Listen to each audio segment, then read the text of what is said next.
was watching this and I was like, how in the fuck?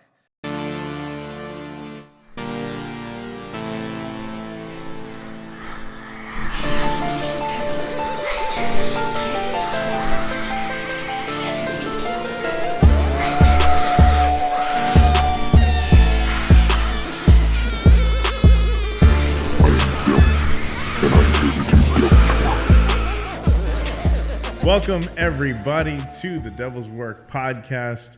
I am PsydeShow, and that beautiful man you see on YouTube or here on every other audio platform is Skeptic. And it's me, Skeptario. So we watch the world's most fucked up horror movies and then tell them back to you so you ain't got to watch them. But you should. You should. And tonight, it's ladies' night over at the Devil's Work podcast. This is one I have been wanting to cover forever. It has been on the list since I can fucking remember.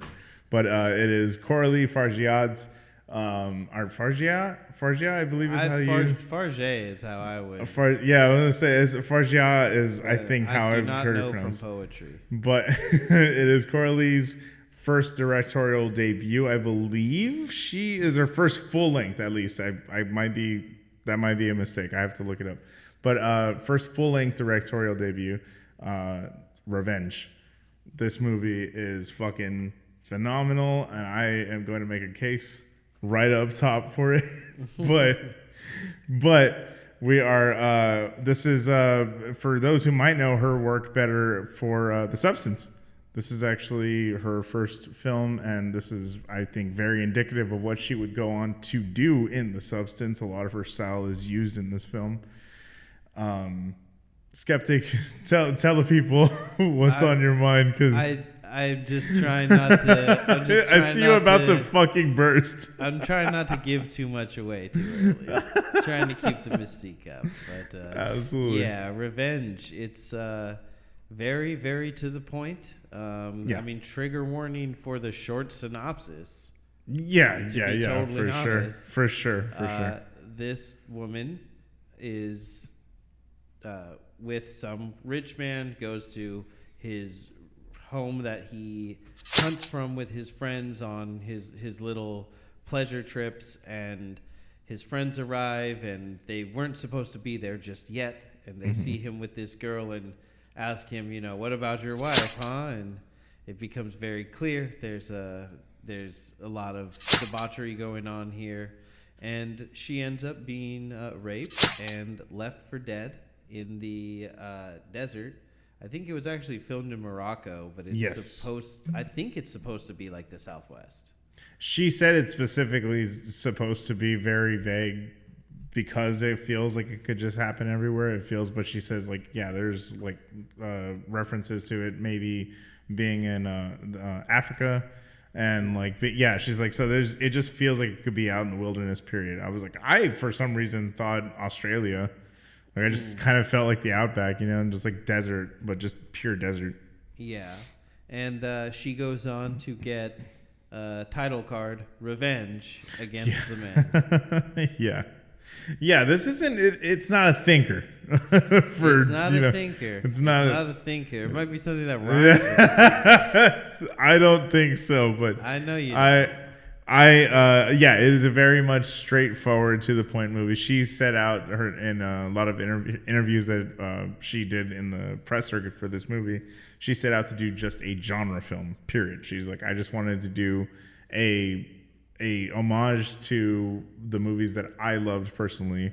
And you see a lot of references to Last House on the Left, to I Spit on Your Grave.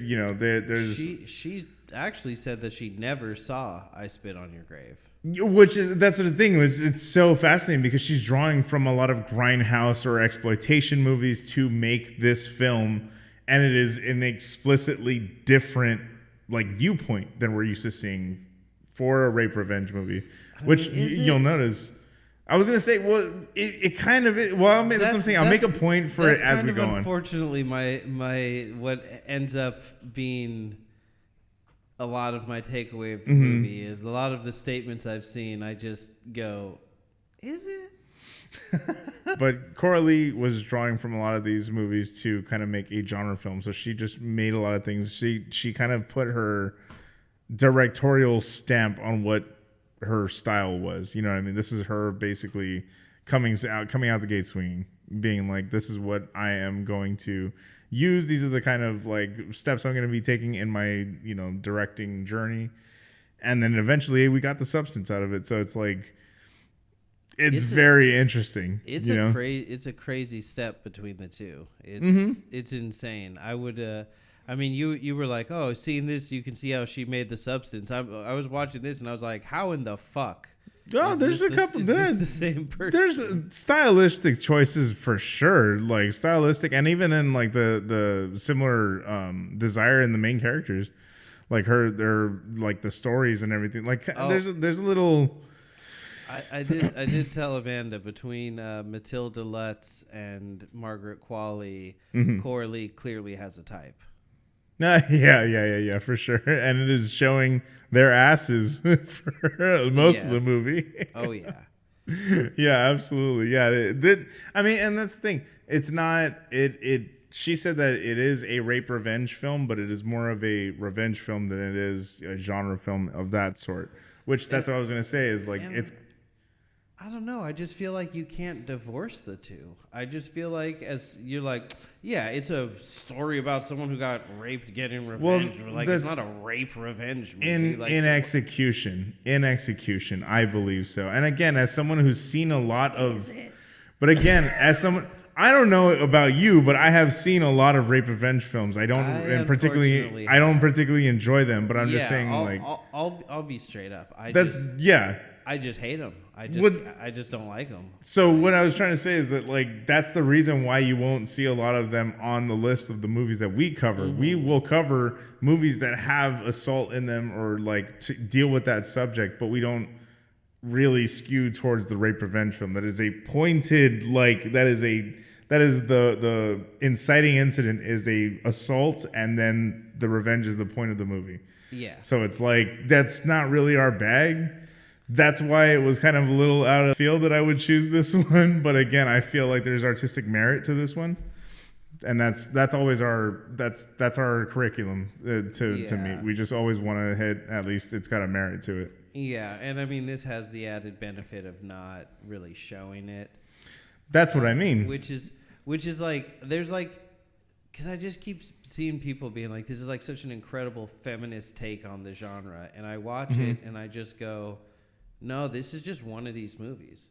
This is just beat for beat one of these movies. Mm-hmm. And seeing like, oh, but she like becomes this badass and she does these things, and I'm just like, yeah, that's every one of these movies. Mm-hmm. Like, and people saying like it's such a feminist spin, and the only like points I can give it for that is that it skips the actual assault. It just tells it, we see it starting, we see a little bit, we see enough. We don't have to really go into it. It's not very any depiction of that is going to be graphic and hard to watch, but it's not it's not irreversible. Yeah, exactly. And that there's some hanging dong. The dong? like those are like the only two things that I can really like give it in that direction. But other than that, it just is one of those movies. It just does what all those movies do. And I think it's because at one point when I was in high school, I loved to just, sail the seven seas, get whole films, the collections, and I watched all 5 Death Wishes back to back. And I think that broke me. I was going to say, that'll break anybody. On these movies, because those movies, every single one of them, the inciting incident gets longer and longer and longer and longer. And by like the 4th one of, I think, 5 or 6, it's just like, it's so cartoonish even, but it's just like, I don't know. I think it just broke something in me where I'm just like, we got to do something else here. Like, Yeah. I understand. I mean, again, I don't particularly enjoy the genre either. I'm like, Last House on the Left, I saw that one way too young. I saw, I Spit on Your Grave, not long after that one. And I hate any depiction of assault, which is why, us doing Irreversible was just so hard for us to stomach and get through. Totally. You know what I mean? And I feel like Irreversible, and that's why I think it's going from having my first experience of that being so recent to then watching this is just like, I've smoked the 78% THC. This 14% really ain't doing it for me. Like it's Irreversible is like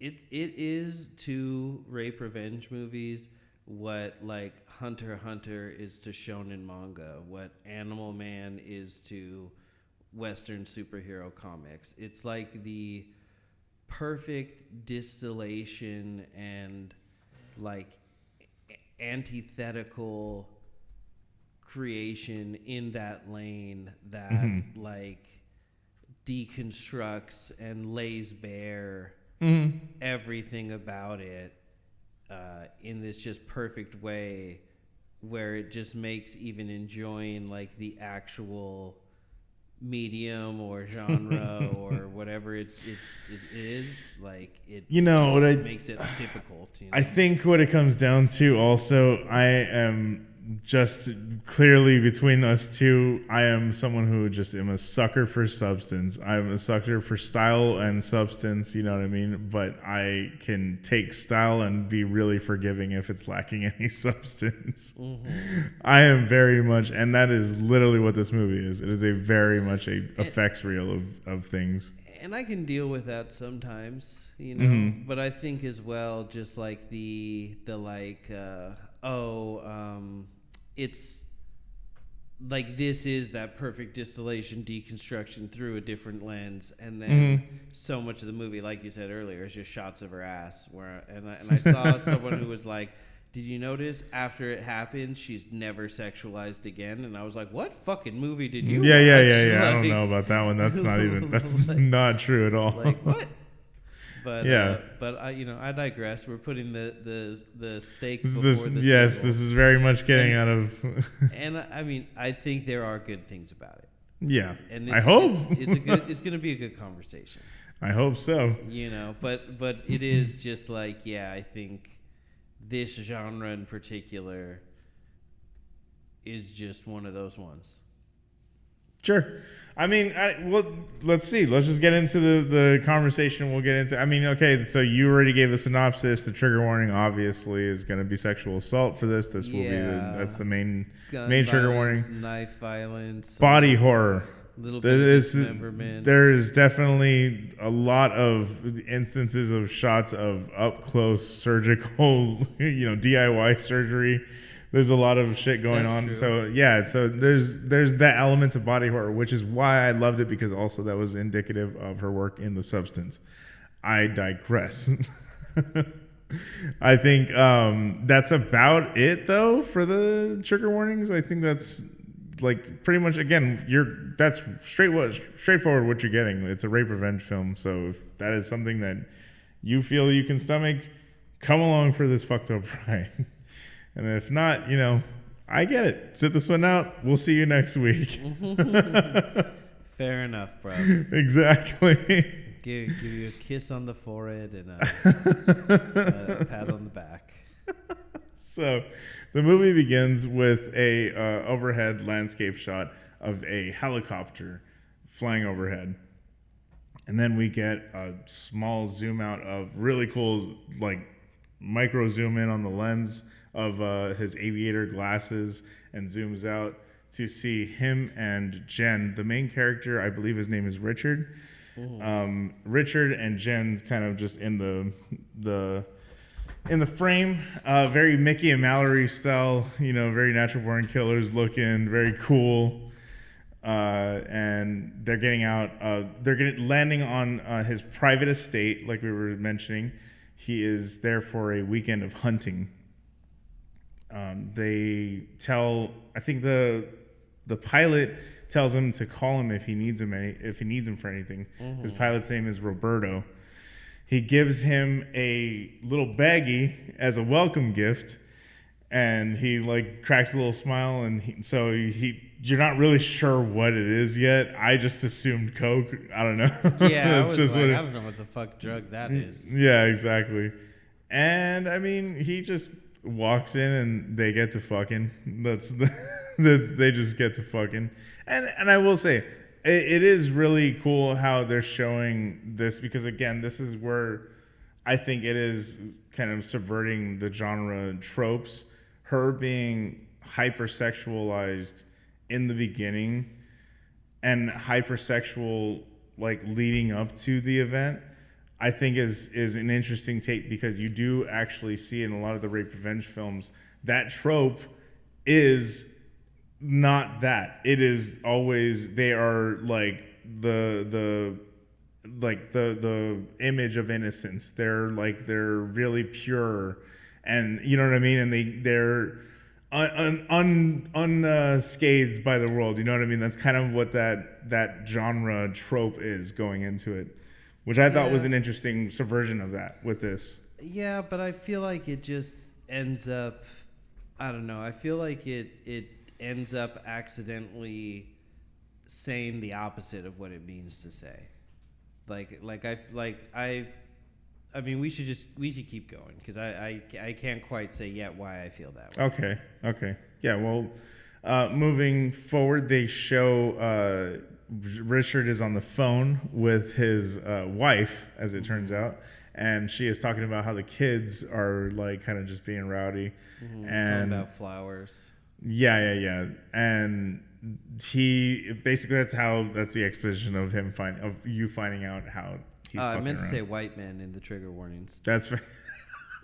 Yeah, this is very white man shit. Yeah. And then he crawls back into bed with Jen, and she's just kind of like, fuck off. And he's little charming, little sweetheart, him pinching her ass. Little sweetheart saying, I what am I gonna do? Not cheat on my wife? Look at your ass. Yeah. Real fucking scummy shit. Yeah. Real nice guy. Yeah. So I like this little exit scene of her walking to the fridge, because this whole little like close-ups of her ass are actually really reminiscent of the substance in the style of her t-shirt, like the coloring of her t-shirt. I think she's even wearing the same I Love LA. Her like star earrings as well. That's why I was like, oh yeah, she has the type of what she views as like this woman. Well, even again, and like we're gonna get a little exposition in her character soon, of even that her clothing even tells the story of who she actually is, and like her desire and stuff like that. So it's very interesting. So she walks over to the fridge and gets an apple out or something like that, and then she takes a bite, turns around, and drops the apple, breaking some glass. And what she sees is a large, very unsettling looking man. Yeah, unsettling man standing on the other side of a pink. Who he genuinely looked like is the dude with the snout in Greasy Strangler. Yeah, for sure. Yeah, I could definitely see that. So it's cool. He's standing behind translucent like pink glass. Like it's really cool. It has like a little it's the one window that's tinted along with a blue window along the side. It's very cool. And the aesthetic is aestheting. Yeah, again, the colors in this movie are fucking incredible, dude. It's I a weird, love crazy house that apparently is in other movies and seems like it was just built to be in movies. Yeah, for sure. Especially for the climax of the film. It's such a just weird house. Like the layout, yeah. So we meet, I think his name is Stan? Yeah, Stan and... Stan's the guy who kind of looks like Jean Reno. That's so funny. Am I tripping? Yeah. He does actually look like Jean. He's out of shape, Jean. That's so funny. Fucking hell! It went back to him as soon as he said. I was waiting for you to. That's so funny. Get I to didn't. him so I could tell you last night as I was watching. I'm like, huh? He kind of looks like Jean Reno. This guy's a real piece of shit. Yeah. Leon the pedophile. And then I was like, Wayne, he's kind of already is Leon the pedophile. Oh no. And then went back to the movie. About your day. Go ahead. Yeah, exactly. So I can't remember the other guy's name. I think it was Dimitri. Dimitri. There you go. Yeah, so, they call him Demi. Demi. That was what it was. I was trying to remember his nickname. So, we find out that they were not supposed to be there. And he was like, you guys caught me off guard. She is awkwardly saying hello. Yeah, he's like coming up with excuses for who she is and everything. Yeah, exactly. And you can immediately see that Stan is taken aback by her and completely enthralled. So much so that he grabs the apple that she was eating and walks over to the table and like spins it in this really cool like transitional shot. Mm-hmm. And then we get basically, what was it, Benny Benassi's that music video? What looks like that shot.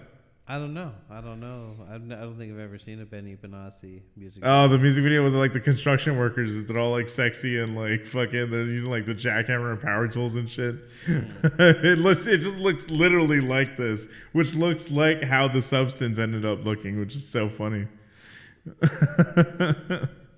Oh, Satisfaction. Satisfaction. Yeah, that's what I was trying to think of the name. Yeah. Oh, that's. Didn't know that was Benny Benassi. Yeah.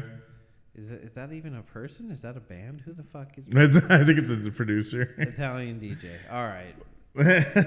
So fucking mystery solves. Go on. So we see it's really cool because we also see montages of wrestling matches happening at the same time that they're like starting to party. They're getting into the drinking.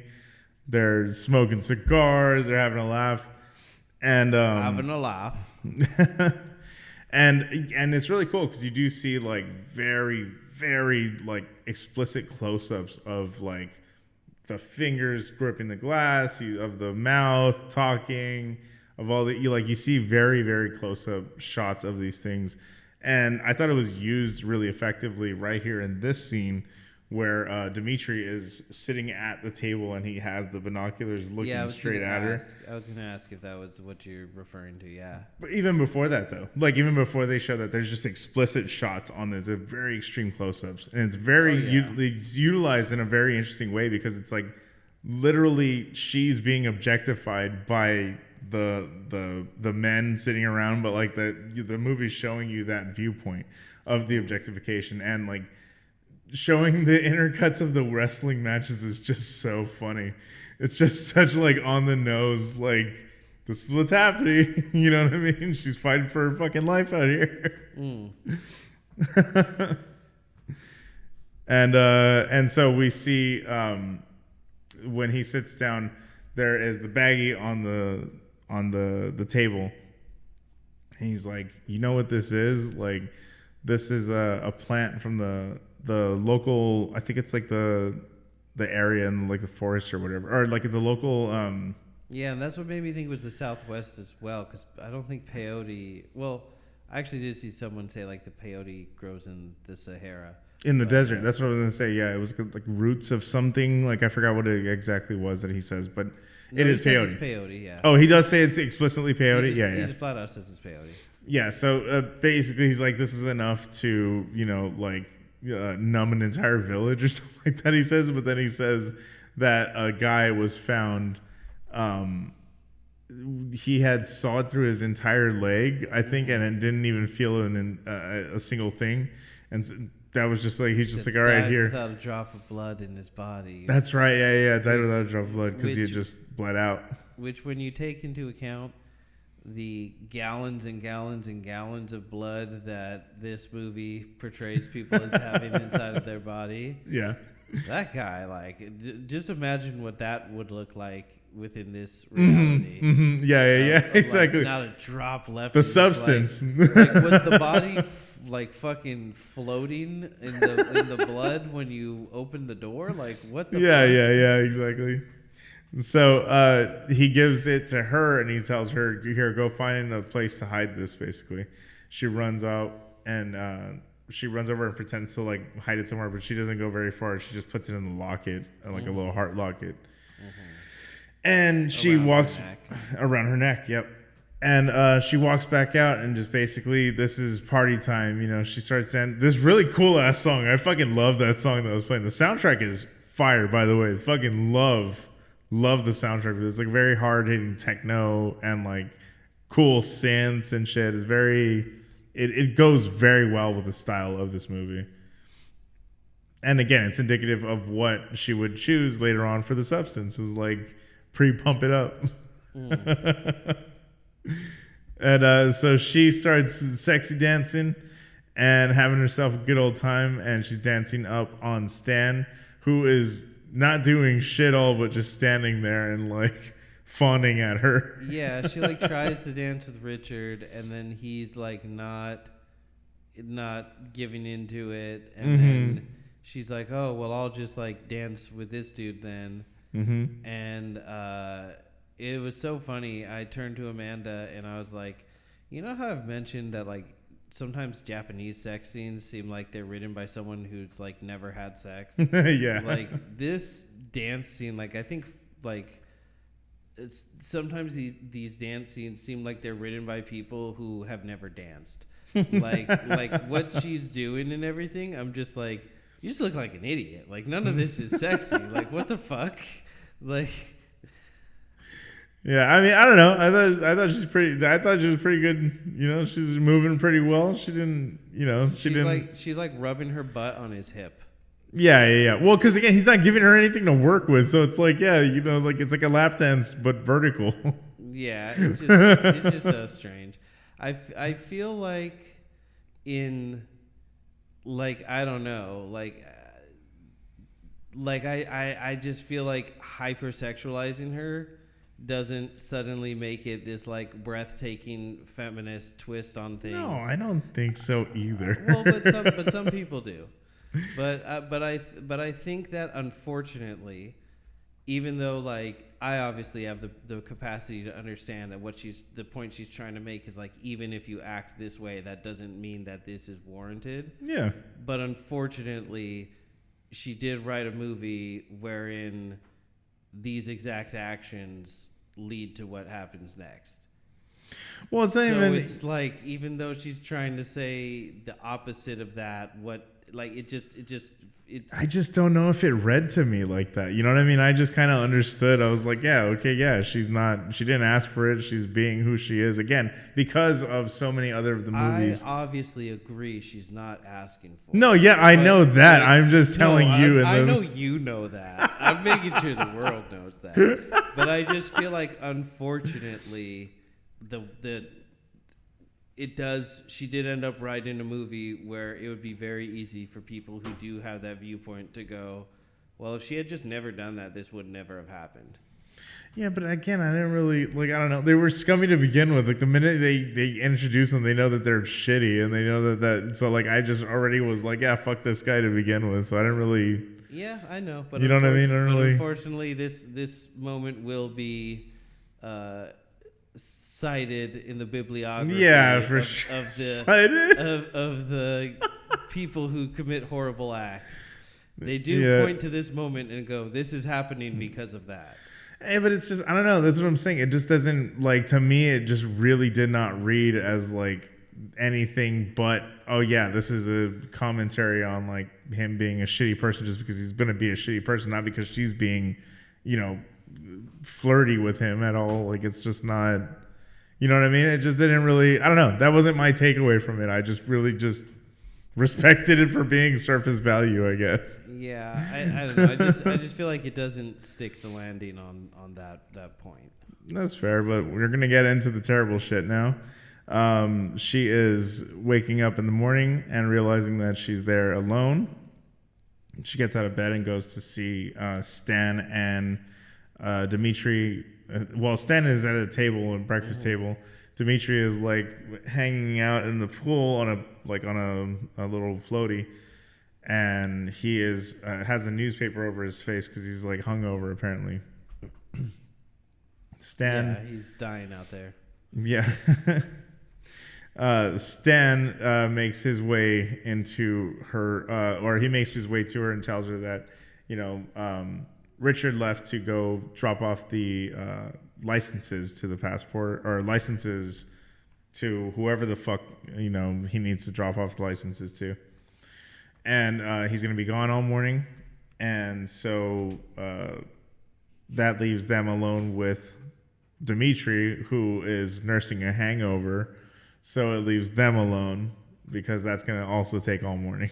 Mm-hmm. And so that's what he said. And he's doing a lot of this. Yeah, a lot of fly with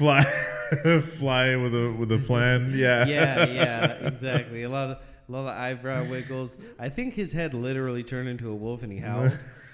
Like, straight up, yeah, literally. That's a real old move, That's classy. A wooga ass. He's just like, it's funny too because I was just talking about this with my coworkers today, like how great it is to be in, the relationship that you're pretty damn certain is the last one, Mm-hmm. and how all the vagaries and the I'm not gonna just like come out and say how I feel or whatever, like not having to deal with that is so great. Mm-hmm. And in this scene, he's just like, so, it's going to take all morning. Yeah. Uh-huh. Like, so, it's just me and you. Mm-hmm. Okay. All right. Yeah. So, anything we can do? Yeah. It's very painful to watch, like, and just along those lines of not saying it, but like obviously fucking implying, saying yeah. And so he keeps hounding her. She's basically not interested whatsoever. Is giving no signs of reciprocation at all, and in fact goes onto her phone and then decides, you know what, fuck this, actually. And she gets up to leave. And she's like, I'm going to actually go pack. And he's like, yeah, for sure. She goes to go and pack, showers, and then he walks in on her naked. Mm-hmm. And well, he stands behind walks in is not the way, that's not the way to put it. He literally it's even is worse. Yeah, so the movie is like this whole voyeurism thing has been going on. It's a through line in the movie, and this is another part of that. He's standing in the doorway as she's undressing. Yeah. So it's not walking in, but yes, very much voyeuristic attitude or behavior. And he asks her basically why she doesn't like him. He's like, why don't you, like, I just want to know why you don't like me, like why you don't find me attractive. And she's like, no, it's just like you're too short, I'm into tall guys. She says you're small. You're small. Yeah, you're small, which is great phrasing. Terrible. Let my short king wait, not the hill to die. Yeah, exactly. Not in this scene at all. Kidding, yeah. So, she's like. So stupid. I'm sorry. I had to inject some levity. So dumb. At some fucking I point. fucking hate you. All right, so in this scene, so he's just like, oh well, I just want to know what changed, like between last night and now. Essentially, like you seem to be into me last night. You seem to be, you seem to want it, and she's just like, I don't know what the fuck. Yeah. To say at this point, again, it's painfully fucking awkward. Yeah. It's just so desperate. Mm-hmm. So fucking needy. Yeah, exactly. Like it seems more like he needs a win than some pussy. Mm-hmm. Like he's I've got millions and I could come out here and do all this hunting, but yeah. I'm so empty. Yeah, exactly. Yeah. And so he asks her if his height changed from then, if that is why she doesn't like him anymore. And he gets really aggressive and up close and in her face and asks her, you know, I asked you a question, answer me. And she's just like, I don't know what the fuck, you know, you want me to say. And she gets up and walks over to the mirror, and he blocks her from moving, and then starts running his fingers down her pants, but she tries telling him to stop. And then what was his name? Dimitri. Dimitri happens to walk in as the assault is beginning. And just like in Irreversible, as we talked about it, like the character in the background who just kind of walks away, this is the exact same thing. He sees him, Stan asks him, he says, if you want some, come in, otherwise get lost. And he's standing there eating some fucking snacks. I did think this sequence of him eating was absolutely horrifying. Mm-hmm. Yeah, it's just disgusting. It's just an extreme gross. zoom in on his teeth, and as he bites into the fucking candy. Yeah, the way it like snaps and everything. Yeah. The Foley is fucking great on these. The sound design is fantastic on this movie. Sound design is fucking amazing. Absolutely. On a lot of technical levels, it's like, you know, really, really good. So he decides to close the door behind him and starts hearing screaming and shouting. And he's like, you know what? I don't need this. And decides to turn on the TV at full volume. And there's Formula One racing. And then he decides to go for a little dip while the assault is happening. And the assault is happening in the mirror looking at the pool. So he can, like, the way that they shoot, the blocking on this film is phenomenal too. Yeah, she's just looking at him, ignoring this happening to her. Exactly. And you're just seeing the glass kind of pounding left and right. And it's really hard to watch. But thankfully, again, it's shown off screen or just her hands and her face. It's not ever explicitly shown. Yeah. And then we cut back to Richard getting back, and the boys are just sitting around, you know, like toddlers are wont to do when they do something wrong. You know, they're just like acting like nothing's wrong. Yeah, they're just sitting there, and then he stands up and goes, "Hey." Yeah. So there was a problem. There was a slight problem with Jen. Fuck me, man. I was just like, God, fucking Jen. So he walks over to console her. She tells him, call the helicopter and calm down. Like, you know, I just want to go home. He's like, calm down. I'm going to take care of it. Don't worry. Walks out and he just starts yelling at him. And he's like, what, are you nuts? What the fuck?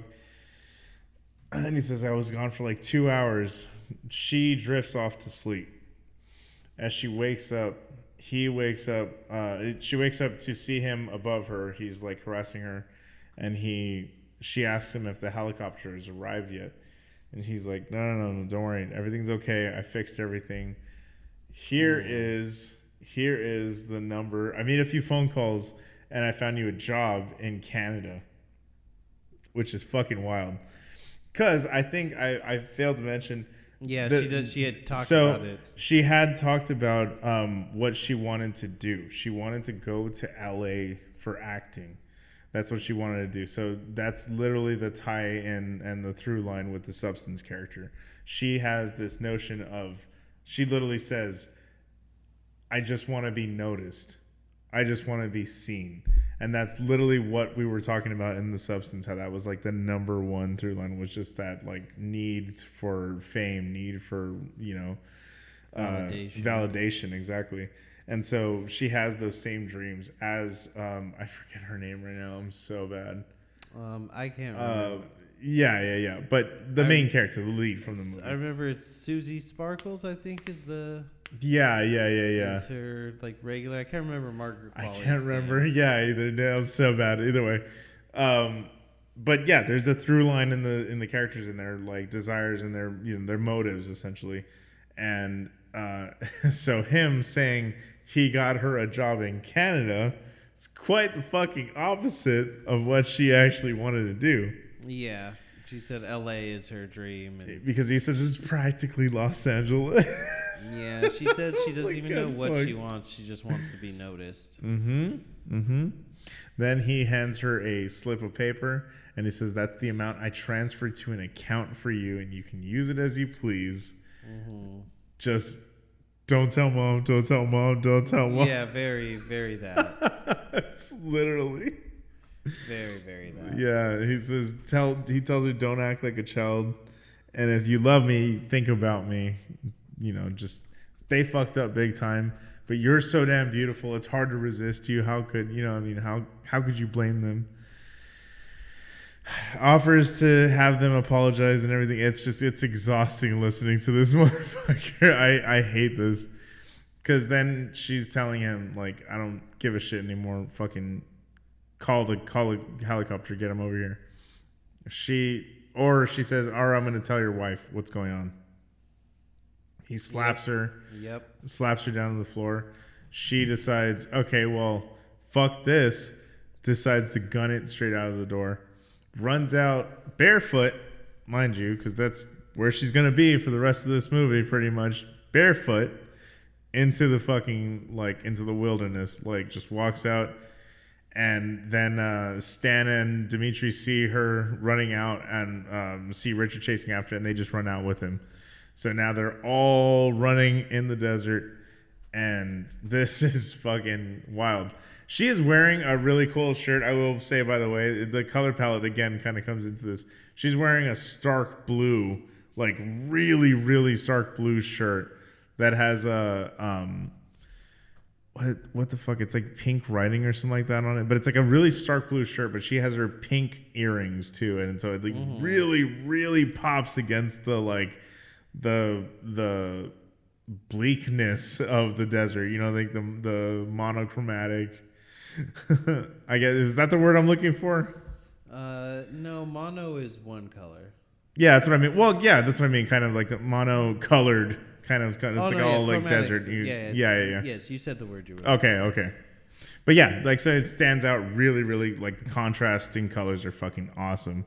And Richard is wearing, his fucking whatever blue shirt, but Stan is wearing this like orangey pastel red, like hard to like nail it.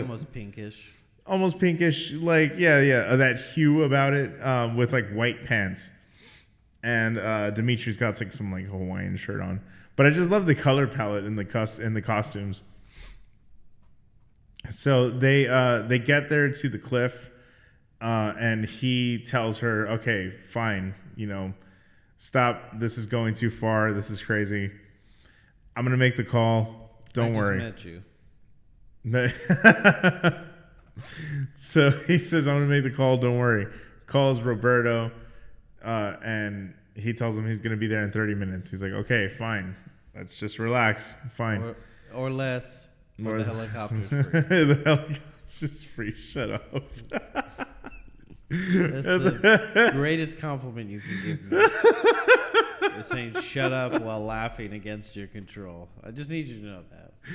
And so he decides, to pull a fast one on her, apparently. Throws her off of the cliff. He pushes her, she goes flying straight onto a tree branch and is impaled. Very fucking crazy, because it's just like, whoa. It is just the most like insane elevation of fucking escalation of fucking the situation, you know what I mean? Now I've heard of suspension of disbelief. Yeah, she's suspended on. No, but in this film, suspension has never touched the floor in its life. Yeah, straight. It's a lot. Well, that's the thing. Like, it's just fun. It's like, that's the thing is like, I'm not looking for reasoning a lot of the time. That's why this sequence, like all of this reminds me of Mandy. Because it was like, that was based in this like very fantastical realm that was grounded in reality. But then all of a sudden there's fucking wizards and shit. Like, I don't think Mandy was ever grounded, but it was so absurd that it worked in a way that I didn't quite feel a lot of those elements in this movie did. You know, like it's like kind of like I said, like the amount of blood that we get in this movie is like absolutely fucking absurd. And as soon as she like got impaled, I was like, oh yeah, fucking you know, the sun exposure alone is taking you out of laying there for the hours that she does. And you know, it doesn't have to be like 100% realistic or whatever, but there's just some like baffling decisions here. We're coming up on I don't give a fuck about realism. Give me the absurdity. Give me that shit. It doesn't have to be realistic. It just has this like, I don't know, it kind of goes back and forth in a way that like it just doesn't super seem consistent. And some, like I said, some of the decisions are just baffling. Including one coming up very soon where like I'm not even angry at it. I'm just like, how did that logically make sense in your brain? Like, doesn't need to. That's what I'm saying. I don't need logic. I don't want logic in movies. I'm trying to shut my fucking brain off. Yeah, I can't do that. That's what I'm saying. I love it. But anyway, as she's lying there on the stake, he tells them, we're going to clean this up. We're going to go hunting. We're going to go about our days. We're going to go back to our families. And that's it. That's what's going to happen. We're going to just on our way. We'll take care of this. Go ahead. Let's go back and like, let's go have some beers, I guess. And they start burning her clothing, and it's just a little montage of them just fucking starting to pack up their rifles and shit, just trying to load up their hunting rifles, get everything ready for the trip. Bear in mind, there's like 8 hours of this movie left at this point. 8 hours. This movie is so fucking long. Like, I'm just realizing right now, I'm like, oh yeah, there's like an hour and a half of the movie left at this point. Like, there's just Jesus an hour Christ. left. So he gets on the phone with his wife and tells her like, no, don't worry, it's gonna be perfect. You know, I'm glad that you got. I think she's like supposed to be planning some sort of big party for them. Yeah, something. Yeah, and so he's like, oh, you know, I miss you, I love you. You know, I'm glad. Thank you so much for taking care of the kids. This and that. Real just scumbag shit. And he goes out and passes Sebastian on the way out, and Sebastian's like, look, I just wanted to say I'm sorry about Jen. He's like, Jen? And he's like, yeah, I just wanted to say I'm sorry. He's like, I've never heard of her. And then he walks away. Oh, Stan. You said Sebastian, and I was like, Stan, sorry. Yeah, my bad. Leon the pedophile. Yeah. And so, yeah, to give you more indication of she's very him. Lolita. Like, she, like, I definitely, I wouldn't be surprised if at one point she was like, and I still need to finish my senior project. Like, especially with them being like really hyper wealthy. Yeah. There's very rings of Epstein. Yeah, it seems like they're like European businessmen or something.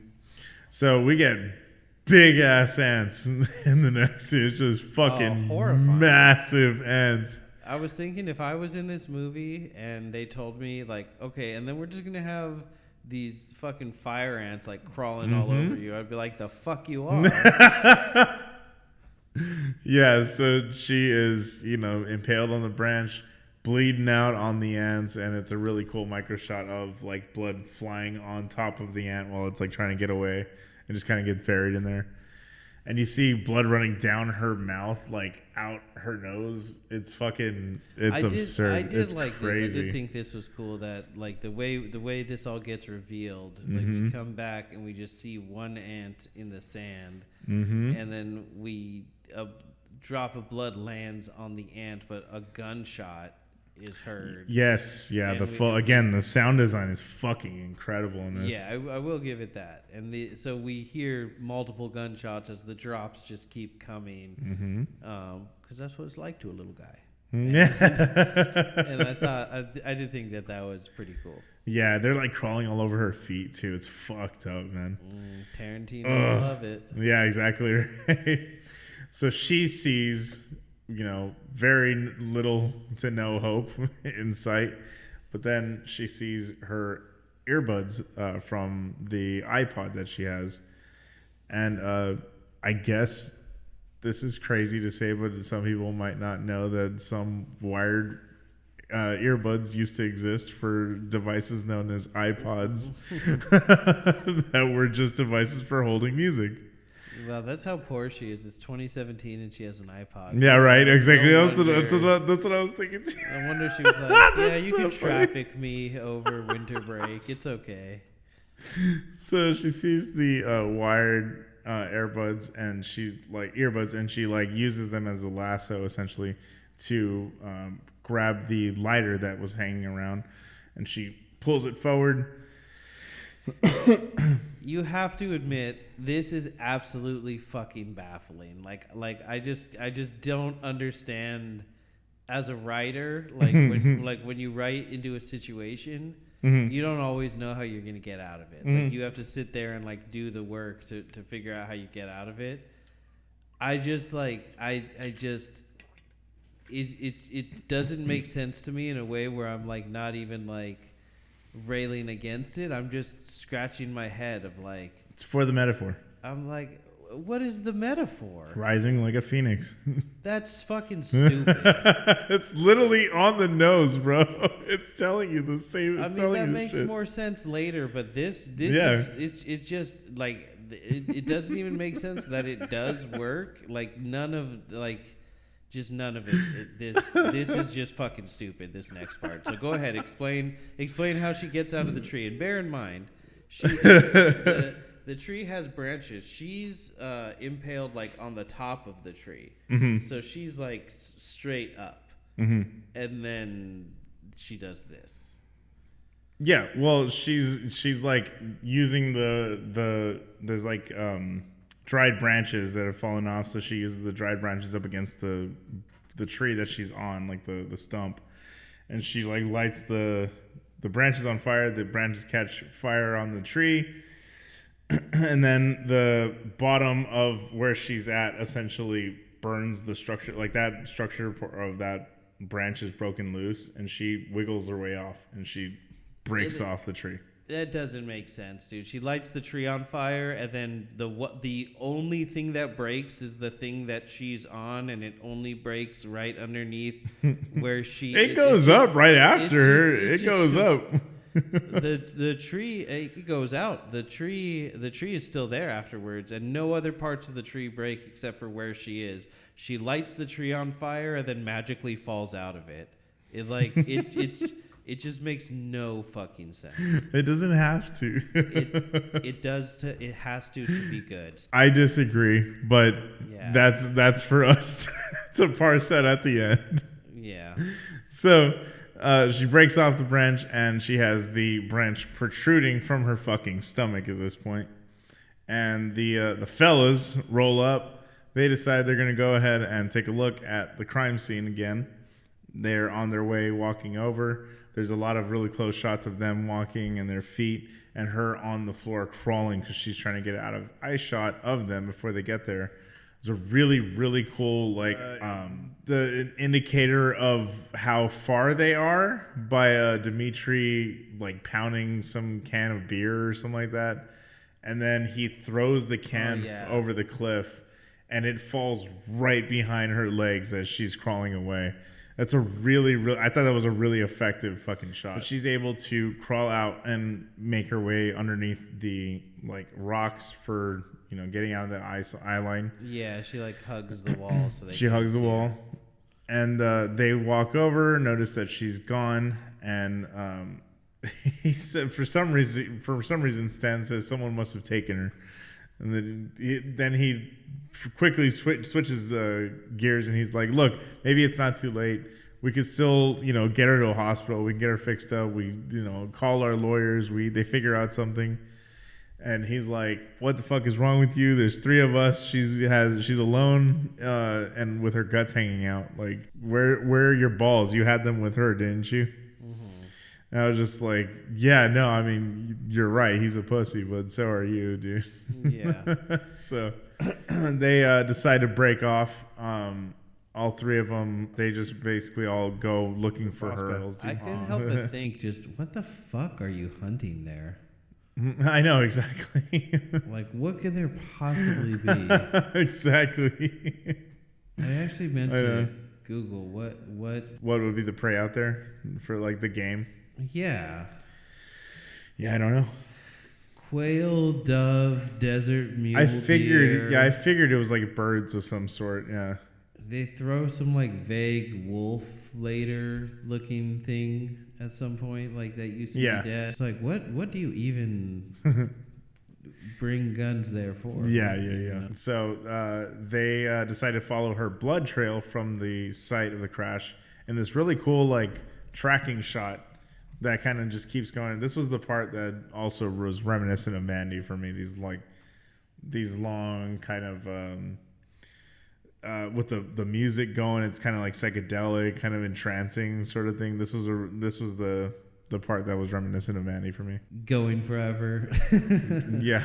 Well, that's what I mean. It's like it's entrancing. It's like this like hypnotic kind of soundtrack too. That like, again, I'm stoned. I'm fucking enjoying. I'm vibing, bro. I'm stoned. I'm boned. And so they get to the river, and there's like I don't even know if it's a river, but it's just a body of water. And Richard tells them that they need to split up. Stan tells him like, "Well, I'll stay here, and in case she comes by." And he's like, "You bitch," basically. It just tosses the keys to Dimitri, and then they both split fight over it. Yeah. So then they end up splitting up, and Stan stays back in the truck. And he decides he's cold and chilly, so he puts on a little heater.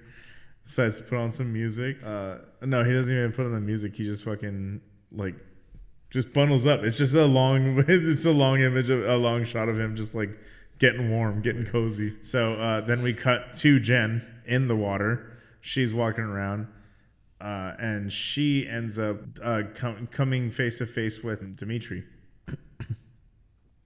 She is like hiding underneath the water at first, comes out, and then she notices that he has stopped at some point, and he gets out to take a piss. He is there whistling along and just kind of taking his time, and his gun is sitting on a rock beside him. She decides to stealth mission it and runs up on it, grabs the gun, cocks it, and has him fucking at gunpoint. And he's like, no, please, don't shoot. And she decides, all right, fuck it, I'm gonna shoot. Clicks, and nothing happens because the fucking gun was empty. He grabs the gun and butts her with it. He says, like, do you think I'm fucking stupid? Like, do you think I'm an idiot to leave my rifle loaded, lying around for you to touch? Radios to them. He's like, I've got her, don't worry. And at that moment, Stan like has this like sigh of relief. He's like, oh, thank God. This is where little, he like slow clap. And then the little clap. The little slow clap. So, and then he decides, oh, you know what? I'm going to celebrate. So he grabs her iPod, plugs it in, turns it on, and he just starts like jamming out to it. And then like it's intercut with him, Dimitri, like fucking like waterboarding her. It's so rough, dude. It's such a rough, like, you know, transition between the two shots. He says his preferred method is for the prey to come to him. And then he says when it's in fact me who's waiting for the prey. I just don't think that's how hunting even works. I was going to say, I don't know. Yeah, I was like, that's not... Like, deer don't, like, come to you thinking they're attacking you. Like, you fucking idiot. Like, you hunt prey animals. You don't really hunt predator animals. Yeah. Fucking dingus. So she manages to get a hold of his knife that's holstered in his hip, gets it loose, fucking gives him one right in the eye, which I like because, as someone pointed out in a video I was watching, he was turning a blind eye to the crime. Yeah, But it happened. This is something that kind of gets me, is that she sort of goes back and forth between like incredibly like Captain America level feats. Like this is insane. This is absolutely insane to be like the first thing she does while wounded, and then later she'll have moments where she like can't do like something that's like way far simpler than like spotting he has a knife, reaching and grabbing the knife perfectly, and then getting the knife into his fucking head in one swipe in between waterboardings. Like that's absolutely absurd fucking Solid Snake level espionage action.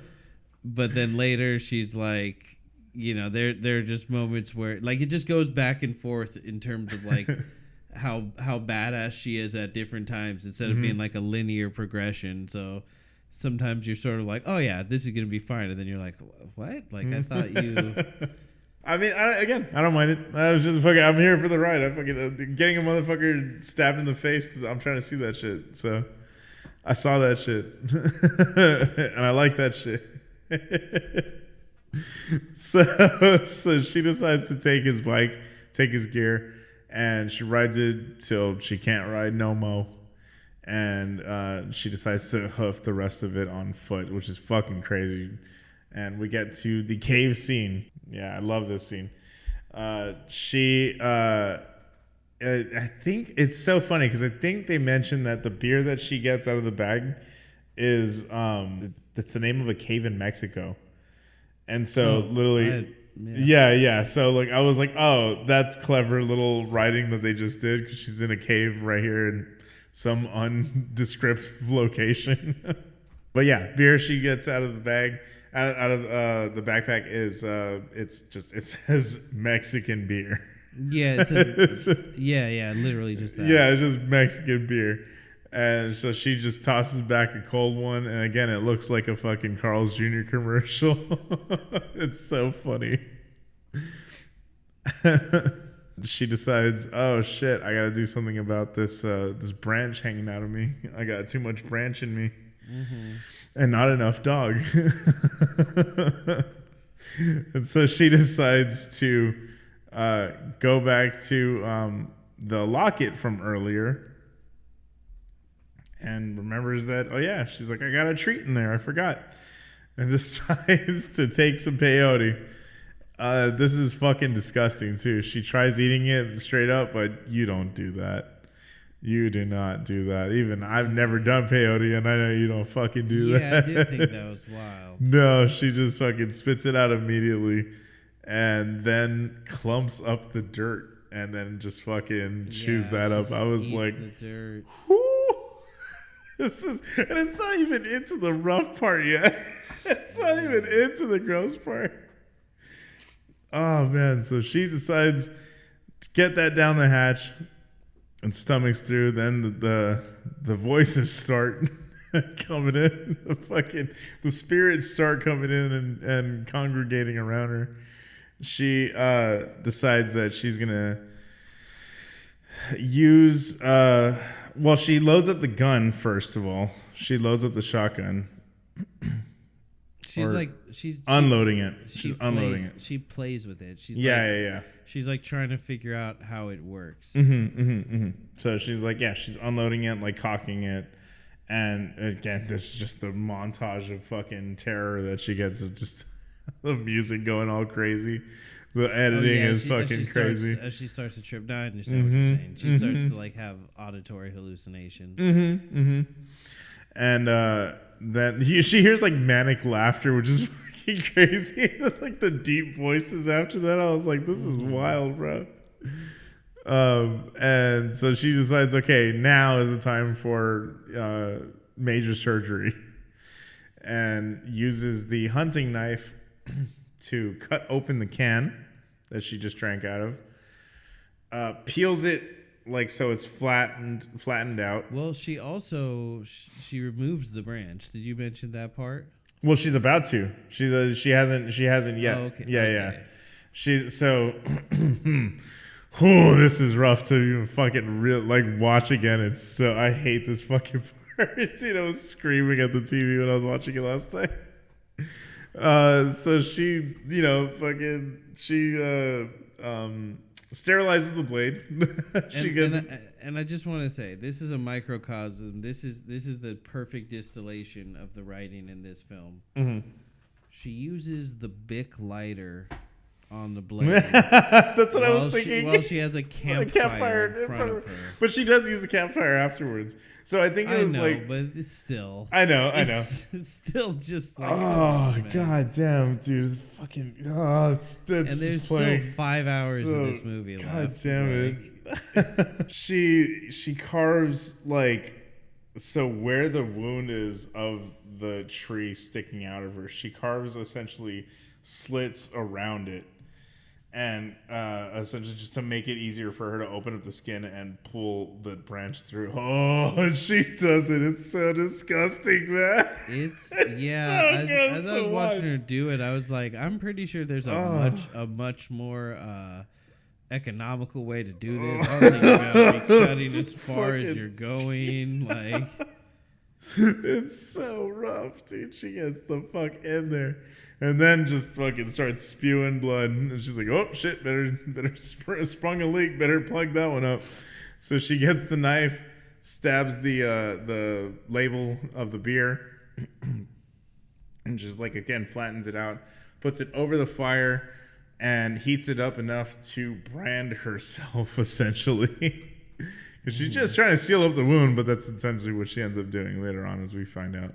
Mm-hmm. But, and then goes to sleep in a cave, fucking bleeding out. It's just and obviously there's some suspension of disbelief, but it is she has bled so much in this movie. It's absolutely fucking. You get a beer in you though. You get your food groups. You know what I mean? There you go. You get that. All your blood in your body's regenerated by Mexican beer specifically, baby. God. And so. The next morning, Stan is in the car asleep, and Richard wakes him up with fucking a dead animal just plopped right on his windshield. Yeah. And it's very vague. It's really just a small animal. It's a small desert animal. I don't fucking know. But he gets up to wash up in the river, take a piss, what have you. And he pisses on a spider that's running through. I thought that was funny. It was a nice little addition to, him just being a jerk off. Mm-hmm. And I know you don't really give a shit, but it's a poor little spider, man. He's just trying to mind his business, live his life. That he getting pissed on. Yeah, that's fucked up, bro. Hey, to be fair, I don't like the spider. I do want it dead, but I'm running the fuck away. Exactly, that's what I'm saying. I am getting uncomfortable just thinking about the spider. Yeah, let's move on. Oh, that's the thing that got you. Yeah. So we see Stan starts to wash his face and bathe a little bit in the dirty ass fucking swamp water, whatever the fuck. Mm-hmm. It's disgusting. And then Dimitri's bloated corpse fucking rises up to the surface, and he just fucking scares the shit out of him. Runs out. He runs back to the car, throws a little tantrum, doing a little fuck. He's using his steering wheel as a boxing bag. And then is just watching Richard through the fucking windshield as the blood is pouring over from this animal that was on there, and he's just slowly washing the windows. He's for sure. He's contemplating killing Richard. Mm-hmm, mm-hmm, That's what he's doing. He's thinking I can just hit him with the car right now. Mm-hmm.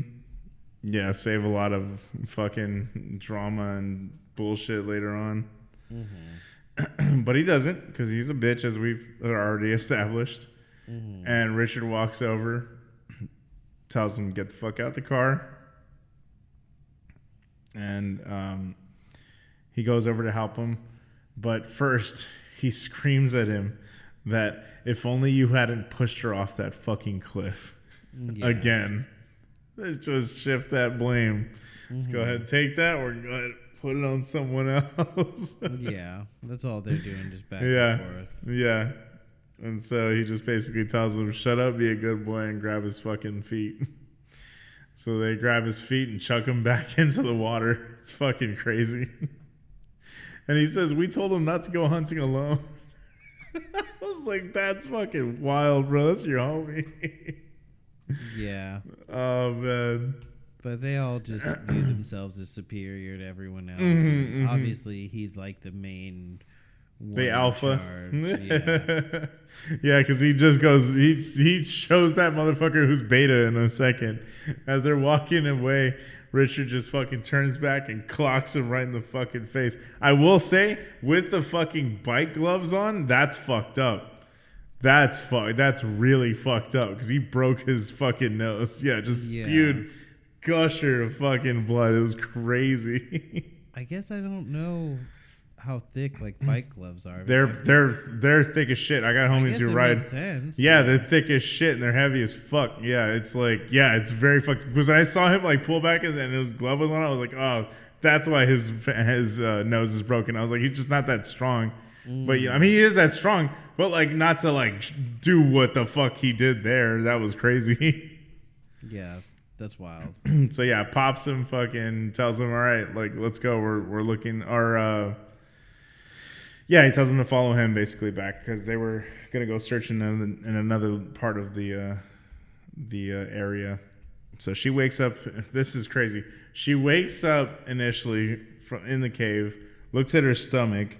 And where the wound is, now there is a branding of the beer can that we just saw of the eagle, or the phoenix, I should say.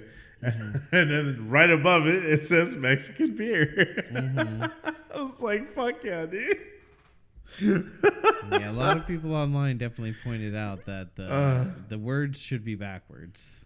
Yeah, for sure. It doesn't matter. I don't give a fuck. It's like, I don't give a shit. That's so I gotta funny. tell you, you're using the same defense for this movie that Republicans use for not giving a shit about anything. Fuck you. Fuck you. I don't care. Fuck you. Like, I'm just saying. Oh my god. No, but yeah, we've established very long on this show. I love a movie with style. That's why I love Megalomaniac. You guys fucking hated that one. I enjoy Brain Damage for what that was. That was a fucking great time. You absolutely despise that one. In hindsight, I can say it's at least like funny and fun. Okay, thank you for giving me that. But I was just saying, I've established my love of style over substance on this movie. You know what I mean? Or on this podcast, I should say. Mm-hmm. But yeah, I don't give a shit. Let me turn my brain off for some visuals for an hour and 40 minutes. You're not my real father. And I'll never be anyone's. Amen. So we see, basically this is a fake out after fake out after fake. There's like 3 fake outs that happen in here. It's crazy. Yeah.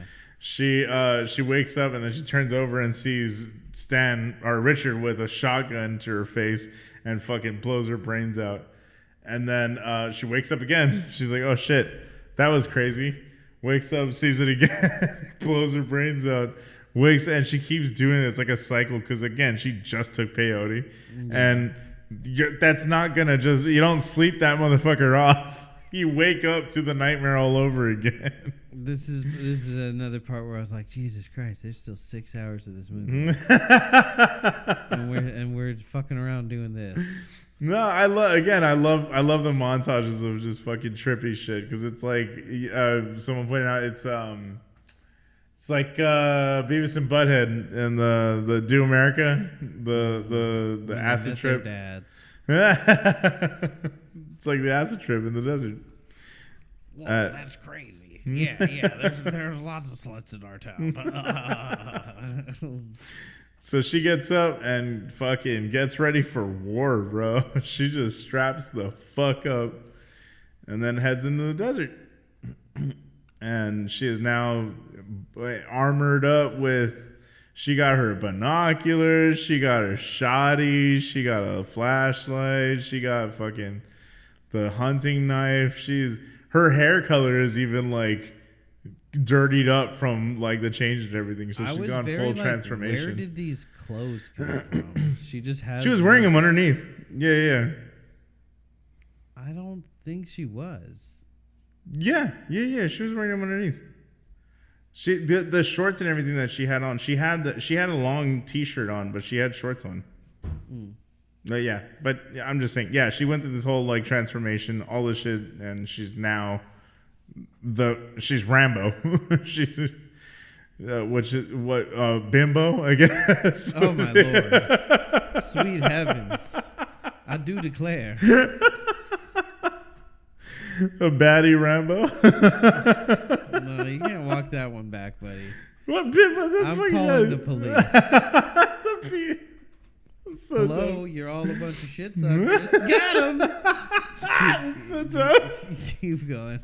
So You stupid. didn't think I was really going to call them, did you? So stupid.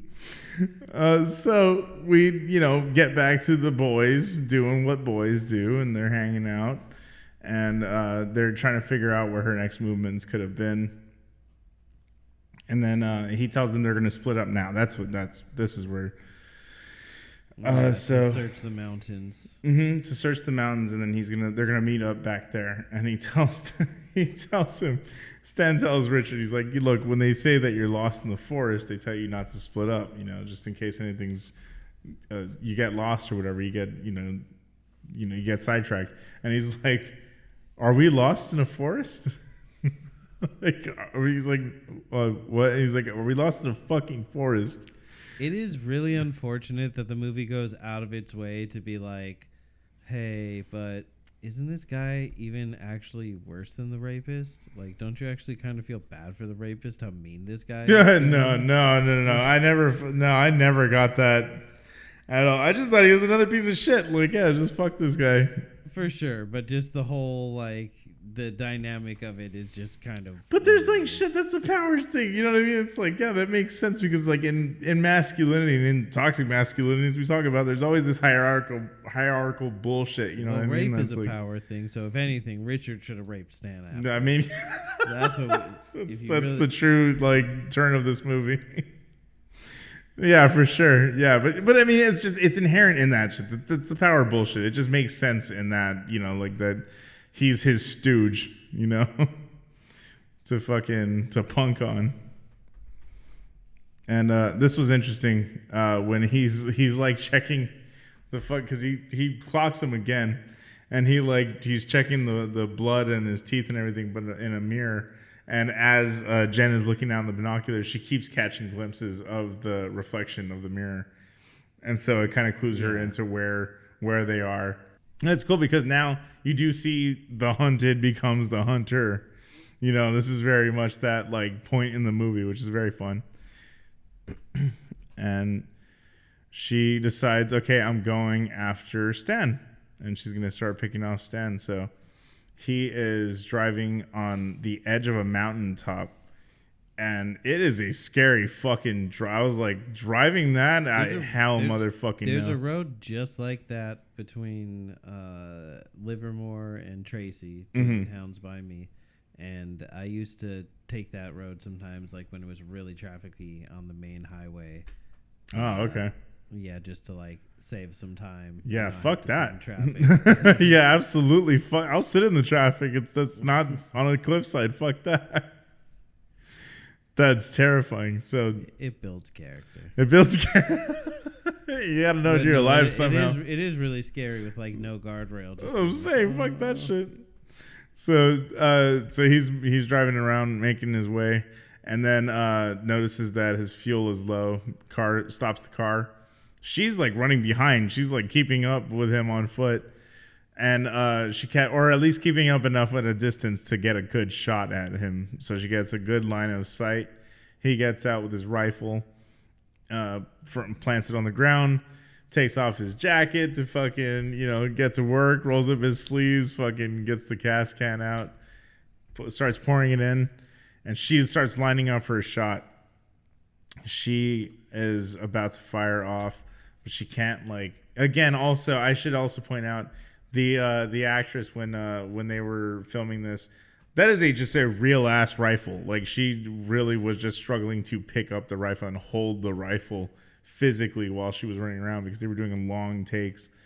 And she's fucking barefoot running throughout this movie. It's fucking absurd. That's honestly like the most traumatic thing. That's what I'm saying. In terms of like obviously after the big, actually most traumatic. But in terms Mm-hmm. of the stuff that happens in the desert, that's like the most. It's fucked up, man. I'll take getting impaled. At least I'm dead after. At least I don't have to continue walking with my bleeding feet. Exactly. So she lines up the shot and finally fires off. It's so funny because she sees she keeps seeing this hallucination of an iguana, like just like a lizard or something like that, just like slowly at the side, like it's so funny. And so she keeps seeing that like lizards when she looks through the sight. Finally, fucking fires off a shot and gets him in the shoulder. He goes flying back, and so does she from the recoil.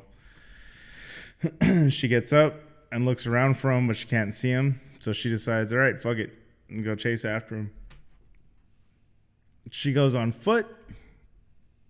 She doesn't see him when she rolls up, and she decides to, just like they did earlier with her blood trail, she follows his blood trail and chases him up the mountain.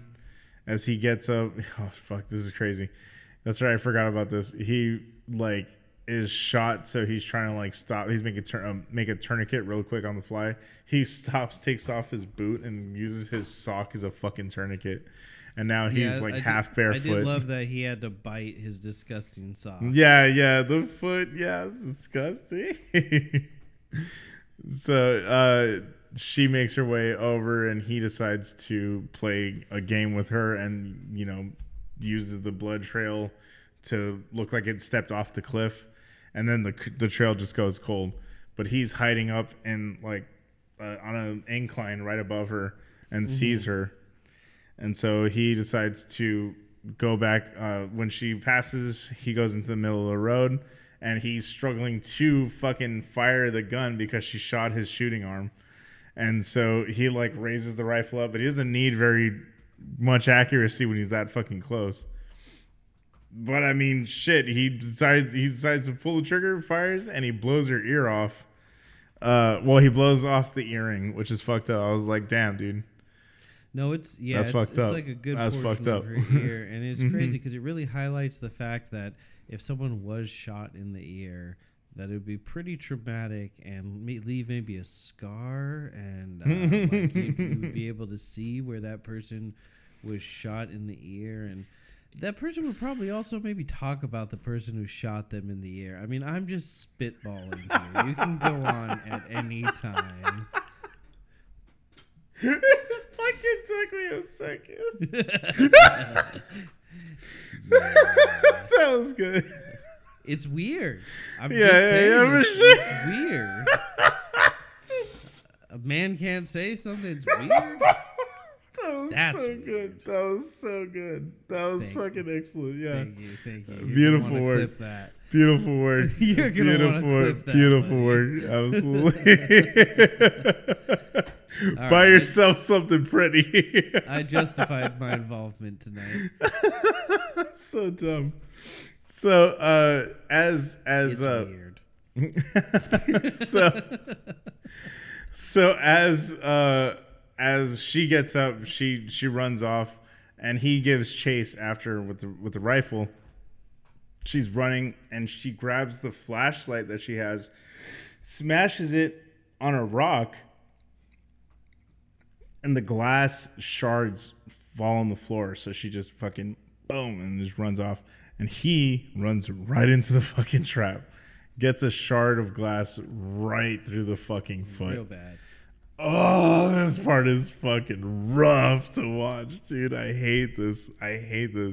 So she takes off, and that buys her some time because now he's fucking digging into it. It's gross. So gross. I did think this was interesting. I saw someone online be like, Yeah, and the foot scene so symbolic. And someone was like, "What symbolic? Of what?" And they were like, "The wound is like a vagina." And Yeah. I'm like, Yeah. I think it's just a stab wound. Yeah, for sure. Well, I mean, I don't know if I read much into that past it looks like a vagina, but yeah, like it's, it's definitely there. I think that's just what being stabbed vertically in your foot looks like. I don't. But he has to he digs into it, bro. Like he grabs. It's so disgusting. It's so like I get was fucking. Like, did you go past it? Like, yeah, is it in the straight last up, place you looked? straight Like, up. what are you, brother, the glasses are on your forehead. Like, God damn it. This is fucking stupid. I love that so much. This is the last place he looked. Yeah, so he's like he's digging in there and he's trying to like recover the piece of glass and he is fucking screaming and fucking missing it. Apparently doesn't get it. Finally reaches back in one last time and pulls that motherfucker out. And then he has to go and drive on the shit. Dude, it's so crazy. I did think that was funny. I was like, dude, just use your other foot. Yeah. Like, Have you ever tried driving with the other foot though? It's so weird. I have, and it is It's strange. so fucking weird, dude. Yeah, it's just a strange thing. I think one time because my foot was getting like cramped in traffic, so I was like, "Fuck, I need to like do something else." So I tried switching over. I was like, "This ain't it." Yeah, but I think if I had a gaping wound in my right foot, I would just for like, sure. You'll figure it out. Yeah, Like, make for it sure. to the hospital. Yeah, for sure. And so he figures it out and he gets the car started and decides to haul ass towards her. She is fucking, she's like, all right, you know what? Fuck it. Like, I got time today. She turns around, takes her aim, fucking fires off once. She hits the window. Cocks it again, fires off twice, hits the other side of the glass, fires off again just as he's about to run into her. She fucking pulls to the side and she hits him right in the head. And then the car just goes to a flying stop. It's so good. I love it so much. Yep. She goes from cannot physically handle the recoil to this. You learn how to fucking lean into it. you adjust, you overcome. So she goes and she drops his body right out, and she's listening on the radio. She hears Richard calling for Stan, and she's like, "All right, well, I know where he's at now." So decides to take off towards him. Richard is kind of kicking it by the other bike that's there in the wilderness because he's kind of defeated and decides, all right, fuck it. He missed the meeting time essentially. So he's like, all right, I'm going to go take off. And then we get another Mandy indicative shot of him driving through the desert at night with the red glow underneath him. I thought that was fucking cool. I think he just, I don't know. Like, I got what it was going for, but I just thought he looked kind of doofy there. Again, it's because at the same time, this came out around the same time. I want to say as Mandy. So this was all this was in the aura of Shudder. Everyone was using the underglow, the underglow, the underlights. And so he ends up back at his house and he sits down on his couch all fucking dirtied up and shit, and he finally actually calls Roberto this time and tells him that he's like, I want an early pickup, just come by and swing If I swing was by Roberto, I'd be like, can you fucking what am I? Well, he didn't call him earlier. He only acted like it. Oh. Yeah. He only faked it for her, and then he just fucking pushed her off. So now he's actually called Roberto and told him all right, come on. And this is cool. I definitely took it as he did call him, and then he just changed his mind at the last second and was like, actually, I should just push her. No, because he would have been there. He said that it was going to be 30 minutes from now. Yeah, he was like, yeah. He's like, he'll be here in 30 minutes. And then it was just like, yeah, he clearly wasn't talking to anybody. Okay. So this is cool because this is one long, I think it's like a 9-minute sequence or something like that, unbroken shot of him following him from the living room to his bedroom as he's like getting ready for a shower, puts his shotgun down, gets naked, walks over to the shower, puts the gun down by the door, and he just gets in the shower. And then, yeah, he's there for all of 5-10 seconds, letting the water run on him. And then he hears like a noise on the outside. He's like, fuck that. Turns off the water. And now he's just rocking the shotgun fucking loaded up as he's moving through the house. Dick out and everything. Yep. Balls in the wind. Mm-hmm. And he sweeps the house and doesn't see a single thing. And again, this is just one long, unbroken sequence of him sweeping the house. And it's really well shot. But it gives you the idea of the layout of where they are and like of what's about to happen. And he finally goes over to the pool and pulls out the little like cleaner thing, like the little automatic cleaner thing. Walks over to the edge of the pool and like looks over the cliffs, just scanning the area, comes back in. He turns on the TV, or he walks in and the TV turns on, and it's like some shopping network fucking advertisement. It's hilarious. It keeps going on, and he turns around, and just like how she had seen Stan in the window earlier, he turns around and this time sees Jen in the window pointing the rifle at him through the blue window. And it's the same fucking panning shot that kind of like wraps around. It's such a really cool reveal. I love this scene. And it's a long Mexican standoff of like, don't do it. Don't do it. And then she just fucking starts firing. She hits him in the gut and starts fucking popping off shots left and right at him. And this is a shootout. She starts doing cover-based tactics and using suppressing fire. Yeah, absolutely. Damn right. We've all seen the video games. So he is hit really bad. Like, she blew a fucking hole in that man's ribcage. It's fucking crazy. She decides to walk in on him, or walk closer and close in. He is crawling around and just leaving a trail of fucking blood all over the floor. He is in a bad shape. He is in a how exactly bad fucking way. Because he gets up and starts moving. Somehow. He literally just stands up. He's like, "Fuck, I gotta like stand up." So he like stands up, and he leans against a doorway, and like has the rifle trained on the doorway as she's supposed to like walk by at like face level. She's standing in the hallway, and she is about to take a step forward because she sees the blood trail kind of going forward. And then as she looks down, as she's about to take that step, she sees a blood trail like peek out through the side of the hallway. So this kind of killed me because for a moment it actually I thought was like really good, and then he started bleeding, and that was what tipped her off. But she had already fallen for following a trail of blood and getting ambushed as a result of it.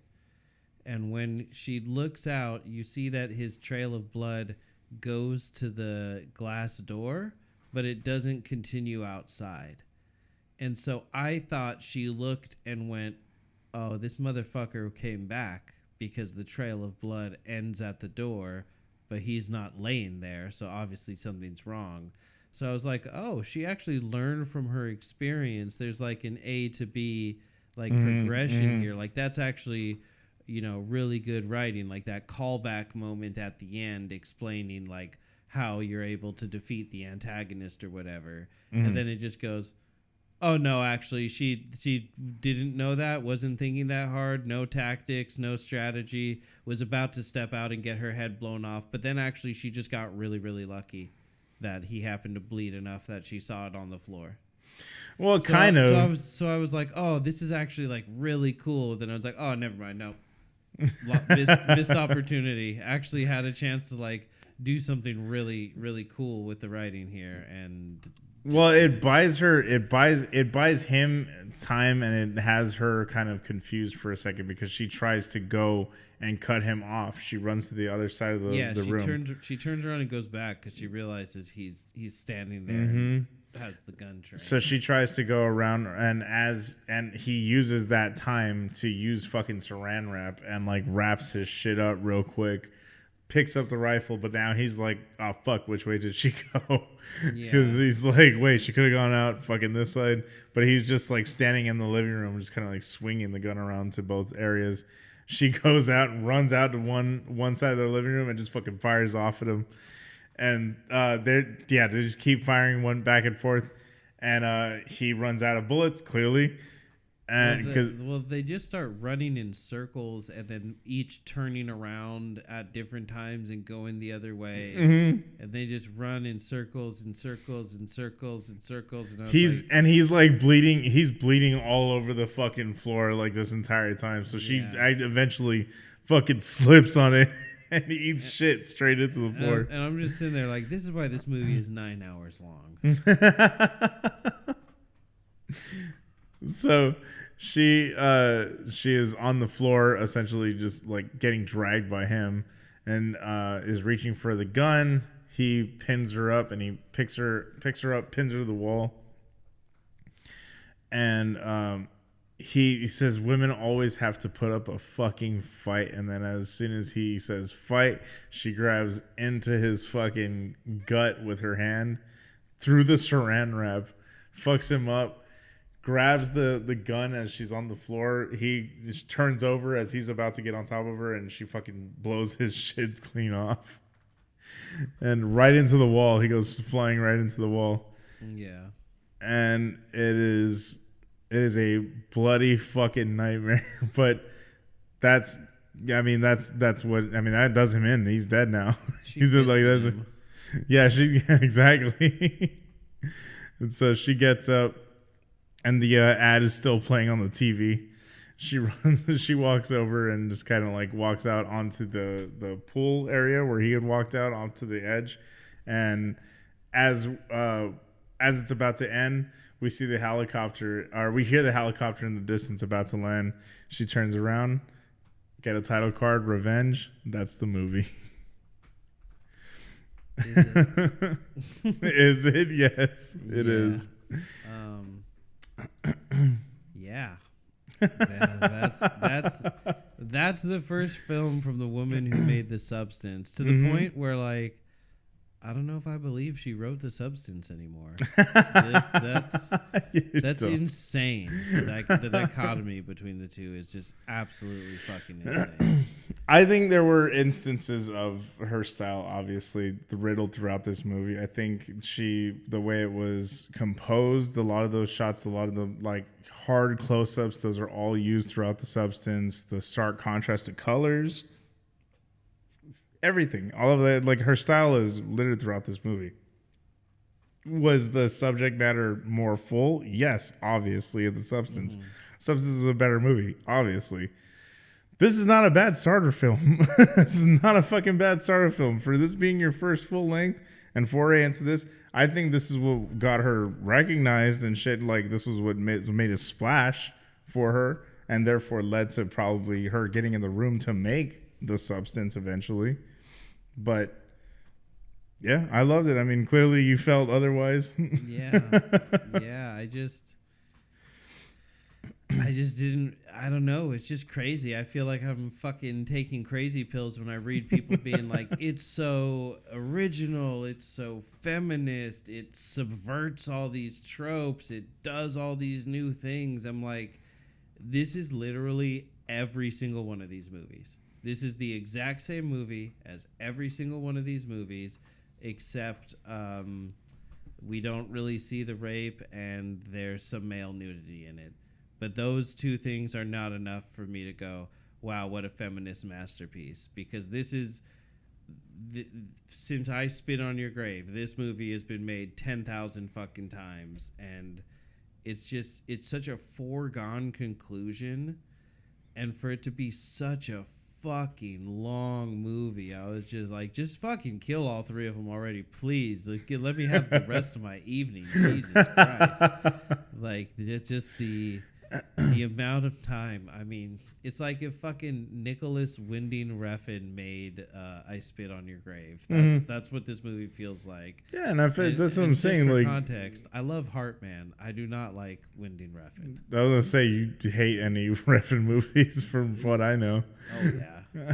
and I fuck with them. That's what I'm saying. I loved Valhalla Rising. Like I loved the weird ass fucking acid trippy turns that movie takes. It's such a strange fucking Viking film. But yeah, I mean we're getting way off topic. And that's not the movie we're talking about. We're talking about this movie. I think it in terms of solidifying her style and getting her like, this is kind of her being like making a name for herself as a filmmaker. This was a really interesting choice to do, a rape revenge right out the bat, which is crazy because it's like those movies are formulaic. That's why, they're not always my favorite either, but it's just like the subject matter is just not always handled great. Like we always see, it's just very male gazy whenever it happens, Yeah, and I feel like this movie didn't subvert that. It like didn't show the rape, but it was still like 36% shots of her ass. So it was just like, and I don't know. And I see a lot of like, oh, but the point is, even if someone is this way, it's still not okay to do this. And I'm like, no, I understand that because I'm just a decent person, but it just seems like the clear ABC of events is she did this, and as a result, this happens to her. I don't know, but that's what I'm saying. I don't know if I even agree with that because I think that like there is this element of her retaining her sexuality for herself and like kind of the power that is that throughout the movie. She kind of uses that, later on, even if she looks sexy and it's like she looks great even when she's badass. And I think that's a different. But I don't think she's like thinking about that at that time. Like I don't think. No, that's what I'm saying. It's not. Yeah. So it doesn't seem like she is like reclaiming or using her sexuality. It seems like she's just thinking, "I'm gonna fuck these guys up because they fucked with me." Yeah, for sure. Which is fine and fair, and obviously it's like nice to see rapists get annihilated, but it just is kind of like, yeah, this is exactly what all of these movies are. I just am not seeing like just because it was written and directed by a woman doesn't all of a sudden make it a feminist masterpiece. Yeah, I don't think feminist masterpiece is a word I would use to describe it either. I just think there are feminist qualities about it that are not shown in a typical rape revenge movie because again, it is male gazy, but at this point there's a different like context to it when there's a woman behind the lens, to be honest. Like there really is. It really feels different. It doesn't feel gross. You know what I mean? Like they're obviously showing the objectification of her through the lens of the male, when he's literally looking at her with the binoculars. Mm-hmm. But when the film is showing it, it just kind of feels like it's putting her on this pedestal, being like, look, like she's powerful, even though these people want to like objectify her down to just this. I have a hard time buying that because like right near the end when she's in her like black bra and panties, we get a tracking shot starting at her feet, going all the way up her body, like accentuating her curves. Mm-hmm. So it's just like it's not her sexuality. It's that we should think she's hot, which is like weird and antithetical to what the actual like point is supposed to be. Like it just I feel like it just shoots itself in the foot a lot in terms of like what it's actually trying to get across and what it actually does. I was like, yeah, I really hope this movie isn't going to have like she deserved it. And that's not the statement it was trying to make, but unfortunately it does kind of feel like the statement it ended up making and what people who already thought that way could easily walk out of the movie going, Well, if she just wouldn't have done that dancing at the beginning, that wouldn't have happened. Yeah, I don't know, man. I don't agree with that read on it at all. I really don't. I just don't see that. You can disagree, but it is factually, when you write a script, it's a progression of events leading one into the other. A led into B. This is a movie where her being sexual led to this happening to her. So it just doesn't feel like it very well got across the point of that, like someone literally can watch this movie and go, yeah, she deserved it because she did that. I mean, yeah, I don't really particularly care to hang out with that person who says that. Me neither, but it just didn't feel like the movie made the point it was trying to make. It just felt gross and didn't do anything new. I buy this being like feminist in the same amount that I buy weapons having anything to do with Trevor Moore. Like it's literally we rate out of 6 on this show. What are you rating it? Because you've already said your piece. Go ahead. Oh man, I can't give it a 0. I mean, sounds like you already fucking have. I just don't think it achieved anything it set out to do, and it just baffles me in terms of the decisions of the writing and the creative process. One. I just really didn't like it. That's interesting. All right, yeah, for sure. You're entitled to that opinion. That's fine. I felt quite the opposite. I loved the style of the movie. I loved the art direction of everything. I loved the costume choices, the color palette, everything. The sound design again was fucking phenomenal. I think that everything about like the gunshots being like the droplets and shit, like him eating being like fucking accentuated with these like bones crunching and shit. It was so visceral to look at, like with the fucking with the glass shard in his fucking foot. Like I loved the impact that the movie had on me while I was watching it. It was a visceral just a shot in the pan, just kind of like, all right, like this is all we have, like it's just a simple fucking premise. This is A, B, C, this is all we're getting, and like that's it. I liked that she got creative within that in terms of like, again, the soundtrack and everything, the composition of shots, using things like that. I don't feel that it was male gazy, which is why I enjoyed it as a revenge film and as a film that was not centered on the assault being the main event. I appreciated that. I liked the fact that it just becomes an action movie like 20 minutes into it after everything goes on. But isn't that all of these movies? Isn't that exactly what I Spit on Your Grave does? Again, what Death Wish does. But that's what I'm saying. But there's a different flavor about it because it's like those were directed by men, and it just feels different somehow.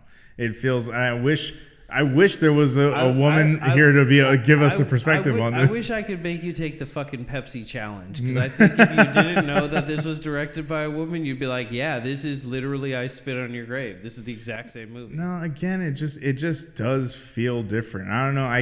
I'm not very well, as eloquent with my words as you are. I can't put it into words how I describe or how I would describe how this feels different, but it just does. It just does. There's something about it that just doesn't feel like every other rape revenge film that was out there. I have, again, just having seen so many of them have that same stable about them. There were things in this movie that were doing similar things, but it just felt like there was a different approach to it, And again, you're welcome to disagree. We love a fucking discussion on this show. I don't want just one-sided conversations, but I just think that is my take on it. I'm gonna give this one a 4 out of 6. I love this movie, and and Coralie, anything she's fucking done, she's got my money forever, like forever. I really love The Substance. Really love The Substance. I'm just absolutely baffled. This is the same person. This is like, man, I wish I had a good like real example. This is like finding out that Hideo Kojima, like, I don't know, also made some, like, Rampage. You know, it'd be like, what? How the fuck did you make that and you also made Metal Gear? Sure. Well, like, I appreciate you tolerating this one for me. Tell them where they can find us. Tell them what they're getting next week. We got to put the kids to bed. If you're looking for me, you better look under the sea, because that is where you'll find me, underneath the Sea Lab, 2021. So dope. Yeah, sorry. Yeah, send them home. Get the kids to bed. Damn it, go. Yeah, you can listen to us wherever you source your free-range, homegrown horror podcasts, your podcatcher of choice. Please give us a 5-star review. That goes a long way. You'd be very surprised. You can find us on TikTok at The Devil's Work Podcast, Facebook, The Devil's Work Podcast, Instagram at The Devil's Work Pod. And if you feel like chewing me out and telling me why, in fact, having 2 minutes of hanging dong does make this movie a feminist masterpiece, you could email us at thedevilsworkpodcast@gmail.com. Mm-hmm. And you can find PsydeShow streaming hopefully soon in the near future. Yeah, I'm hoping soon, man. Twitch.tv/PsydeShow. Mm-hmm. Spell it right, PSY. Mm-hmm. Twitch has such a weird URL. I know, so weird. I think that's it. That is it.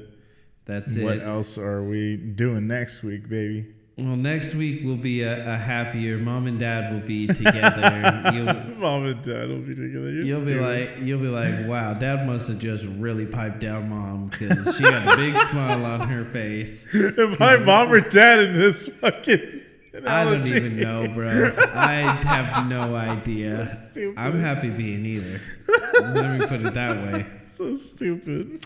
We're doing the Takashi Miike absolute masterpiece. Some of us would permanently etch our faces. Fucking twice, baby. Over the love. Fucking twice. Let me see if I can get this. Fuck that. I'm trying to show it. There we go. There's my Quijada for the video audience. Oh, that's true. You guys true. can see it. Yeah, I got like Quijada twice. on my arm. You're like twice. I was like, well, I guess it's 3 scars. I No, forget about that one. my arm, and then looking. for people, I want to get close to the fucking screen so people can see it. Look at that. I got that shit on my face too. It has All faded over. a bit. A little bit, Yeah. but it looks more natural in person. You're seeing it on the screen too. It does look more like a real scar now. Exactly. At first, it was just like a big red line, and then it had to heal. This is one of my favorite movies of all time, and I will literally go on a fucking tangent as to why that is next week. But we will get to Ichi that. the Killer.